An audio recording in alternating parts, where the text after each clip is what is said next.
Bom, é muita alegria estar aqui com vocês hoje. Estou muito feliz de poder estar aqui. Como a Regina disse, meu nome é Sara e eu espero que seja uma reflexão de muita luz, muito proveitosa para todos nós. Então vamos orar, serenar os nossos pensamentos, pensar no nosso querido amigo Mestre Jesus. Jesus querido, muito obrigada pela oportunidade valorosa de nos reunirmos hoje em seu nome. Que o Senhor se faça presente em cada momento dessa conversa, acerenando, acalmando os nossos corações aflitos, trazendo alegria para as nossas vidas. Esteja conosco, querido amigo.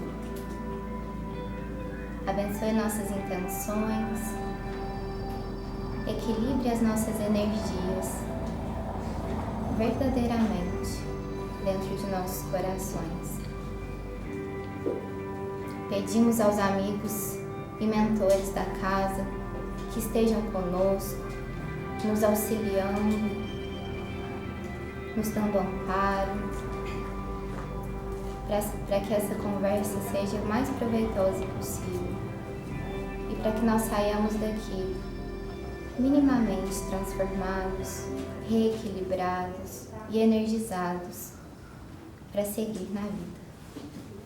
Esteja conosco, querido amigo, hoje e sempre. Que assim seja.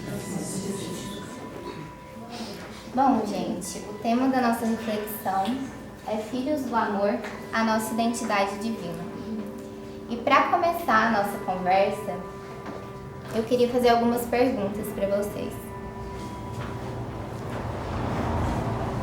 Eu queria saber como vocês têm se enxergado, que parâmetro vocês têm usado, nós temos usado, para nos enxergarmos aqui no mundo. Quais são os padrões e quais são as perspectivas que a gente tenta atender?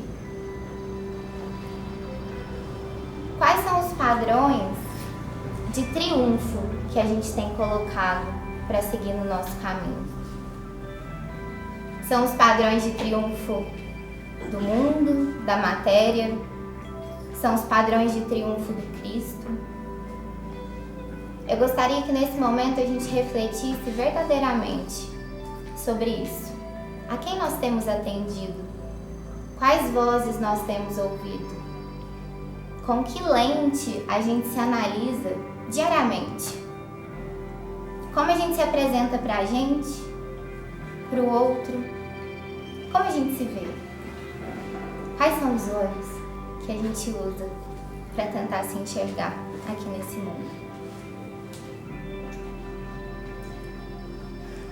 Na Revista Espírita, Kardec traz pra gente, quando ele vai conceituar alma e espírito, ele traz pra gente que o homem encarnado, a composição do homem encarnado é tríplice. Ele é composto por espírito, matéria e o que faz a união entre o espírito e a matéria, que é o nosso perispírito. Kardec também nos traz que quanto mais identificado, quanto mais no início da nossa trajetória evolutiva a gente está, mais identificados nós somos com a matéria. Mais nós nos confundimos, nos misturamos, nos permeamos a matéria, nos esquecendo muitas das vezes dessa terceira parte, e a mais importante, que é a parte do espírito, a parte espiritual. Quando nós estamos aqui na matéria, muitas das vezes,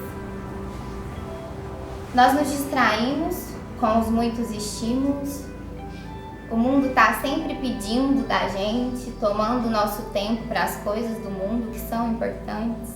É importante trabalhar, é importante ter o social. A gente está aqui para viver o mundo também. Mas a gente se distrai.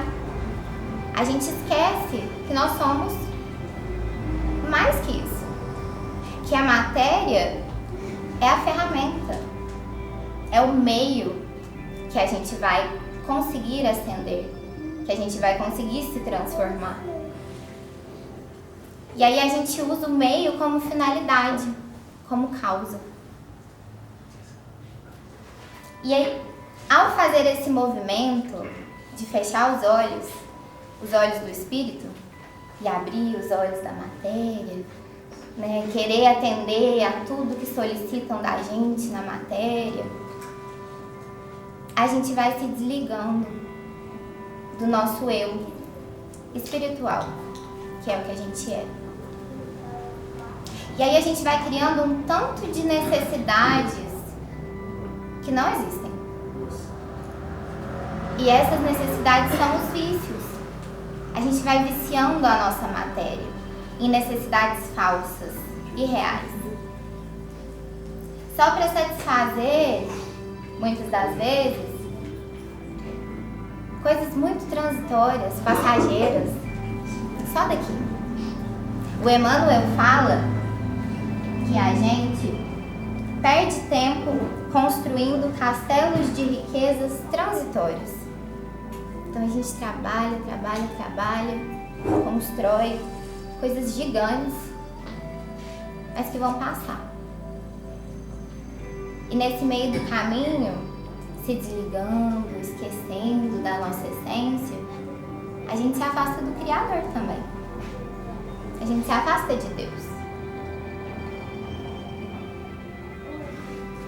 Gente, eu tô um pouquinho nervosa. É a primeira palestra que eu tô fazendo na minha vida. Então, não reparem eu dar umas coladinhas aqui pra organizar a minha cabeça. Então, o Kardec traz esse aspecto tríplice, né? Que nós somos compostos, então, por matéria, espírito e o que faz a união entre esses dois. E Paulo, em uma carta aos Coríntios, também faz referência a esse homem material. Na carta ele chama de homem natural. E ele diz da seguinte forma: ora, o homem natural não compreende as coisas do espírito, ou seja, o homem que está na matéria, distraído, desligado da sua essência, não compreende as coisas do Espírito de Deus, porque essas coisas lhe parecem loucura e não pode entendê-las, porque elas se discernem espiritualmente. Então, se a gente nutre e se a gente se dedica, coloca as nossas energias, as nossas preocupações, as nossas ações só que na matéria, a gente não consegue compreender o que vem de Deus. Porque o olho que é capaz de enxergar e, para além disso, de sentir, compreender no coração Deus, é o do nosso espírito, é o nosso olhar espiritual.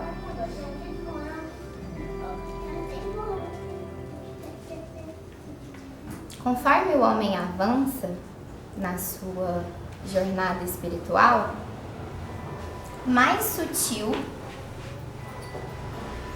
e mais desprendido ele vai ficando da matéria.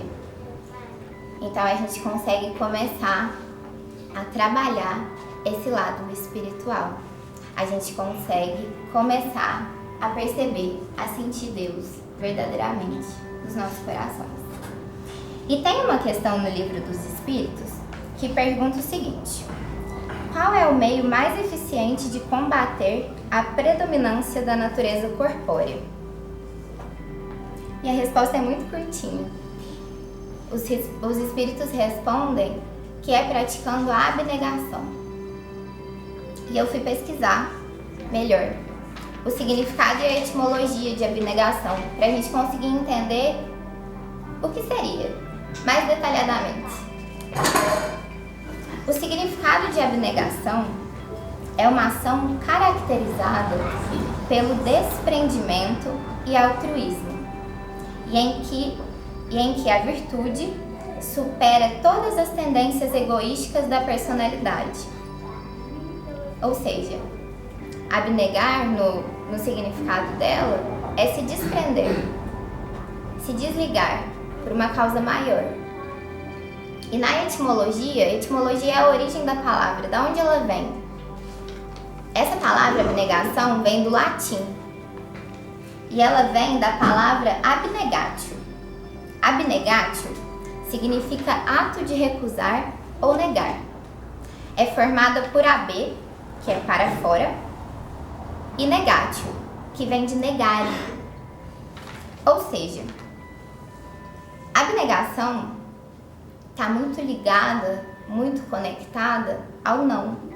E aqui na etimologia fala, ela é relacionada com a palavrinha lá do latim nec, que significava não. E trazendo para a nossa reflexão então, já que a gente está falando desse ser humano tríplice, das nossas distrações com a matéria, do fato da gente às vezes viciar e criar necessidades irreais para a nossa vida, se apegando e se dedicando muitas vezes ao que não é o necessário, a abnegação vem nos mostrar que a gente precisa começar a falar nãos. Nãos para os castelos de orgulho que a gente constrói, nãos para as muralhas de ilusão, nãos para a vaidade, nãos para o egoísmo, não para essa vida cega na matéria. E Deus é tão misericordioso que Ele trouxe o Espiritismo justamente para colocar essa lanterninha, para tirar o véu das coisas que a gente não conseguiria imaginar sozinhos. E trazendo então para isso da abnegação, a partir do momento que a gente começa a falar esses nãos conscientemente, porque a partir do momento que a gente se torna espíritos, nós já temos a capacidade de raciocinar, de sentir. Não é só mais instinto, não é só mais ação e reação. Tem a possibilidade de agir conscientemente, de trazer as nossas atitudes, as nossas ações para cá. Para em algum momento a gente ir melhorando e conseguindo transformar aqui o nosso coração. E a partir do momento então que a gente começa a dizer esses nãos, a gente começa a dizer sims também. Sim para a vida espiritual, sim para o Evangelho, sim para o que vem de Deus. E aí sim, a gente volta lá no que Paulo disse.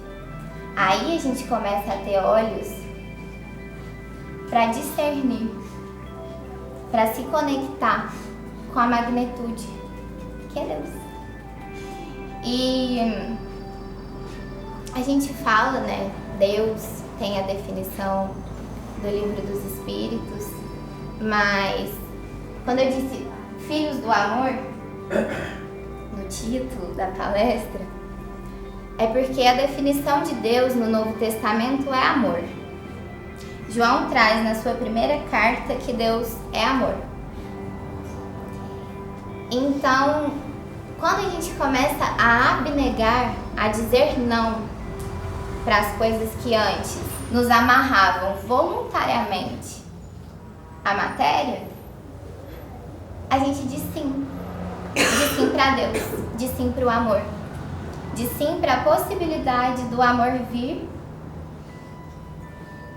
e surgir, porque vem, Deus abastece a gente, mas Ele brota da gente também. E a gente diz sim para a possibilidade desse amor surgir e transformar os nossos corações. transformar o jeito que a gente se enxerga, transformar o jeito que a gente enxerga o outro, transformar a nossa vida. Mas precisa dizer não, primeiro. E precisa trazer para o consciente. E aí, eu queria ler quando João diz sobre Deus, que é Deus, no Novo Testamento. João diz assim, na sua carta: Amados, amemo-nos uns aos outros, porque o amor procede de Deus, e todo aquele que ama é nascido. A gente tem se enxergado dentro do amor de Deus? Porque nós somos criaturas divinas, não somos?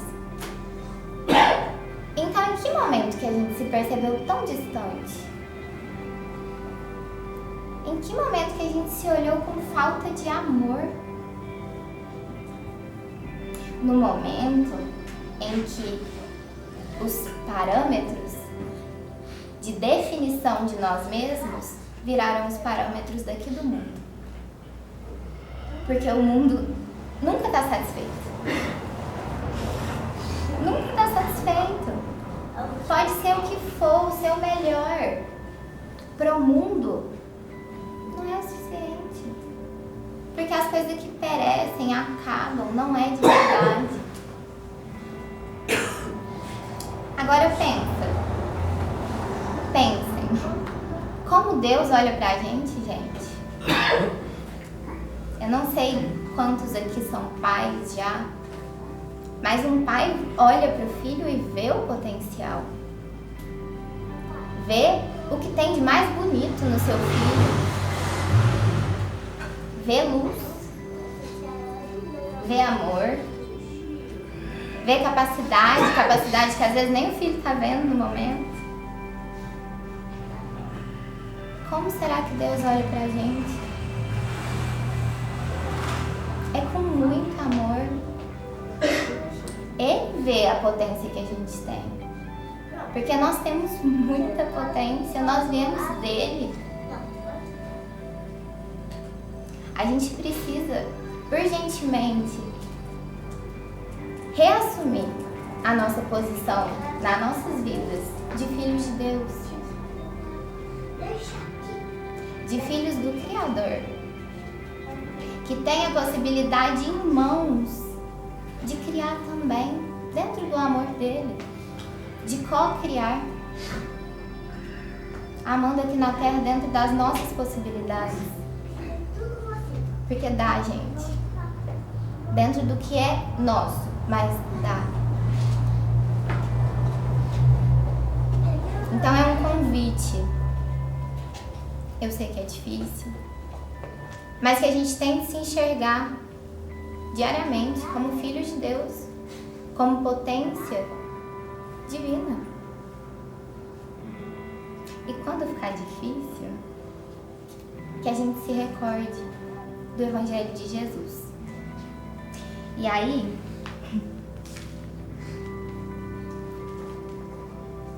eu trouxe uma questão do Consolador que fala o que o Evangelho de Jesus significa pra gente nessa caminhada, então, de tentar se reconhecer, de tentar reassumir a nossa posição de filhos de Deus. Qual é o papel do Evangelho? Qual é a função do Evangelho, do Cristo, neste caminho? E aí é lindíssimo. Eu vou ler. O Evangelho de Jesus é a dádiva suprema do céu para a redenção do homem espiritual.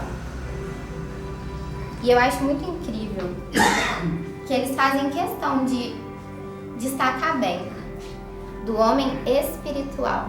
E aí, se a gente for linkar ali com o que a gente estava conversando da carta de Paulo, ele estava falando que é o homem espiritual que vai conseguir discernir, compreender a Deus.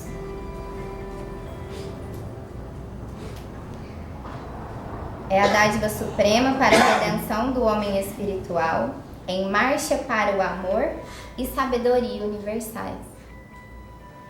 Jesus é o modelo supremo. O Evangelho é o roteiro para a ascensão de todos os espíritos em luta. O aprendizado na Terra para os planos superiores do ilimitado. De sua aplicação decorre a luz do Espírito.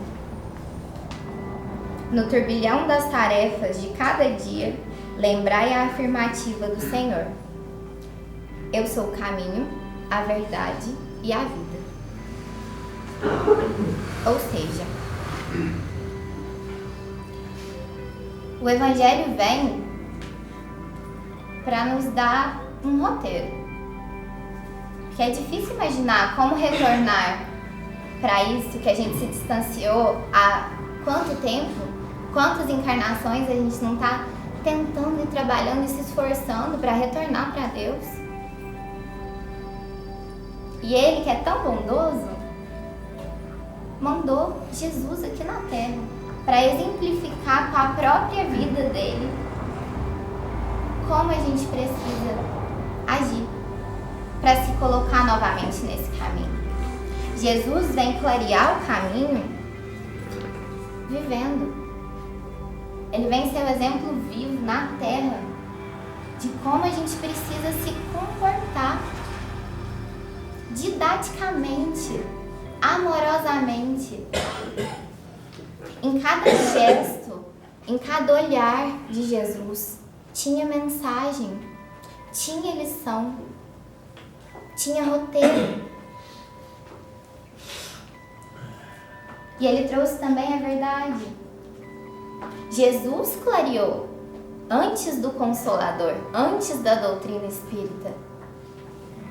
Jesus veio falar sobre a vida do Espírito, sobre a vida de verdade. Numa sociedade, na época que Jesus veio, que fazia cultos grandiosos, construía templos enormes, cheios de riqueza, cultuavam imagens, faziam sacrifícios.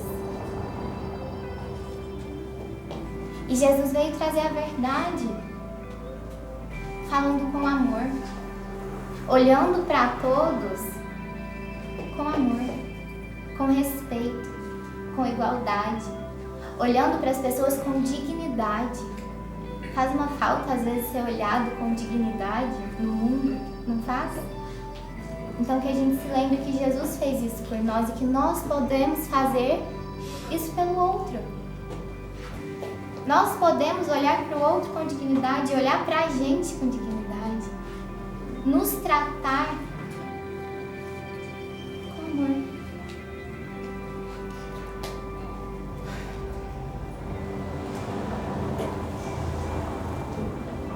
Jesus, na sua vida, aplicou integralmente a lei de Deus.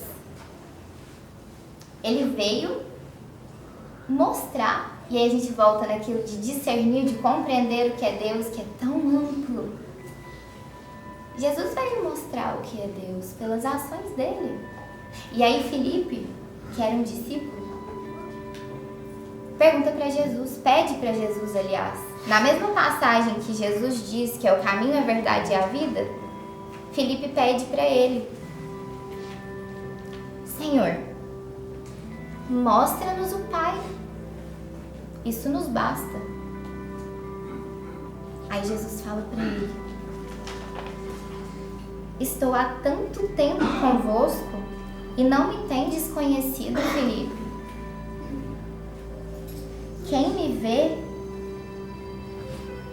Quem me vê a mim, vê o Pai. E como dizes tu, mostra-nos o Pai?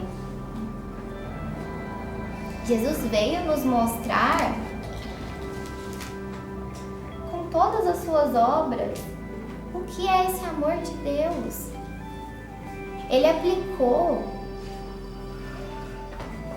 da forma mais pura a lei divina de amor, de justiça, de caridade, que não se separam. Ele foi amoroso e ele foi justo. Não dá para separar a justiça do amor. Não existe justiça sem amor. E caridoso, ele movimentou o amor. A caridade é pegar essa centelha e movimentar.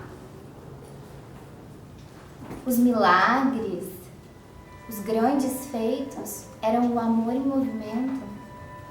Era Jesus manipulando e externalizando tudo o que ele já tinha conseguido alcançar ao se pôr em conexão completa com o Pai. Quando ele diz que ele e o Pai eram um, era isso. E não era dele, e ele sabe que não era dele, e ele deixa isso claro pra gente. Era Deus agindo. E aí entra mais um não.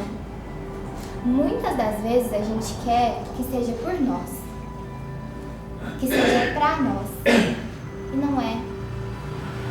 É pra Deus, é por Deus.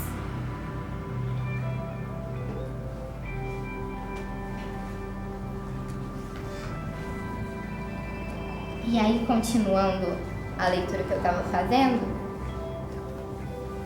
Jesus diz assim: não crês tu que eu estou no Pai e que o Pai está em mim? As palavras que eu vos digo, não as digo de mim mesmo, mas ao Pai que está em mim. É Ele quem faz as obras. Na verdade, eu vos digo que aquele que crê em mim fará as obras que eu faço, e as fará maiores do que estas. Como não dizer que Jesus trouxe a verdade? Olha a riqueza de uma passagem da vida de Jesus pela terra.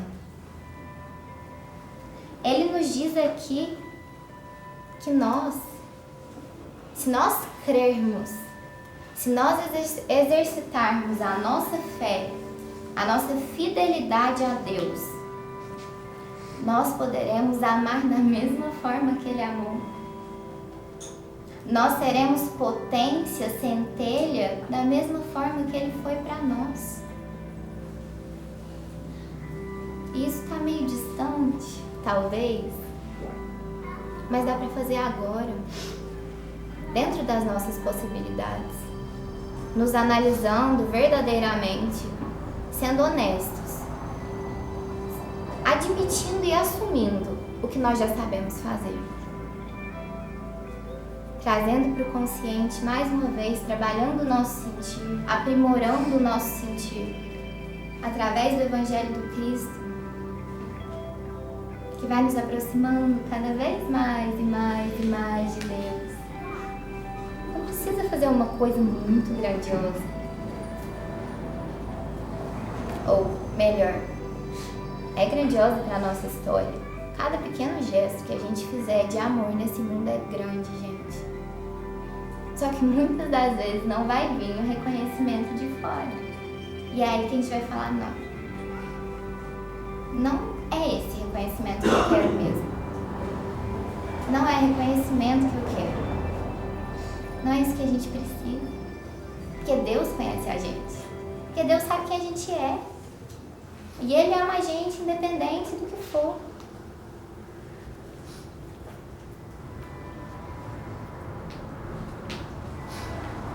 Seguindo a lei divina, então, tendo os exemplos de Jesus, nós também podemos praticar a lei do amor, da justiça e da caridade.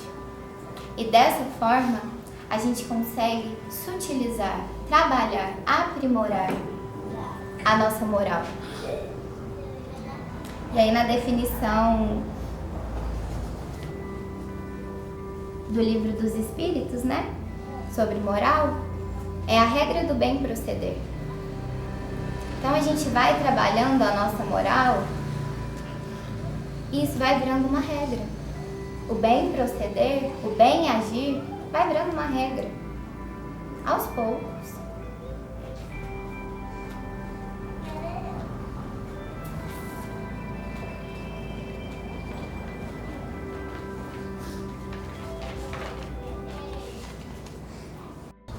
Para viver uma relação com Deus, relação dá trabalho, relação tem que ter verdade, relação tem que ter compromisso, comprometimento, fidelidade.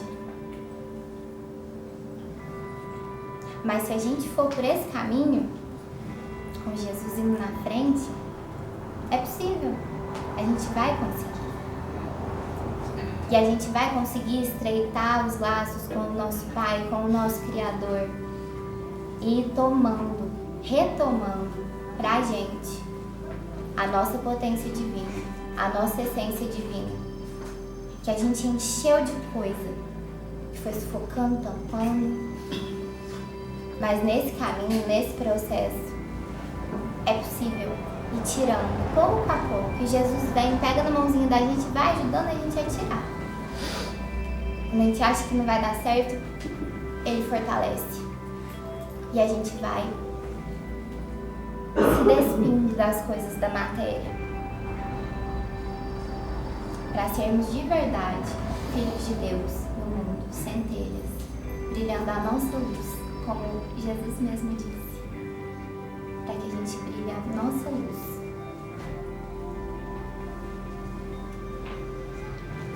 E ele diz, quando ele fala da gente brilhar a nossa luz, ele diz: brilhem a vossa luz diante dos homens, para que eles glorifiquem a Deus. Não é a nós. Não é a gente que vai ser glorificado. É o nosso Pai. Mas a partir do momento que a gente entender que existe unidade, isso satisfaz verdadeiramente.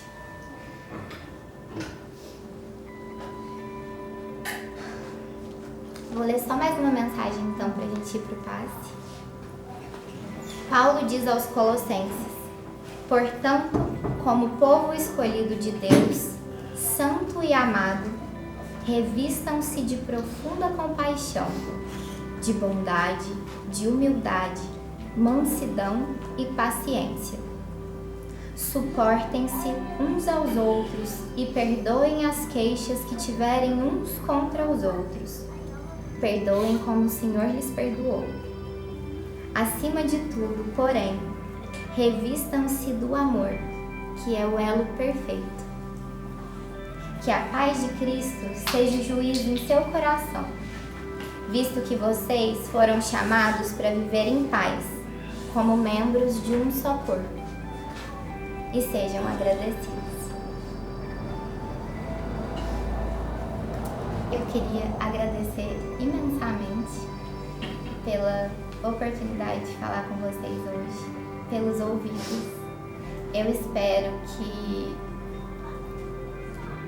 a mensagem do Cristo, que o amor de Jesus toquem os nossos corações nessa noite e que a gente se sinta nutrido, fortalecido, enquanto família espiritual que somos aqui na Terra, e que a gente saiba ser grato verdadeiramente pela oportunidade de estarmos reunidos em uma quinta-feira à noite, sem ninguém perseguindo a gente, sem nenhum empecilho, para falar de Jesus. Que Ele nos acompanhe o final da nossa semana, que seja um final de semana bom, de luz, de paz, que a gente aproveite a nossa família, os nossos entes queridos, e que a gente saiba olhar para o próximo com mais amor e para a gente também. Gratidão, obrigada, gente.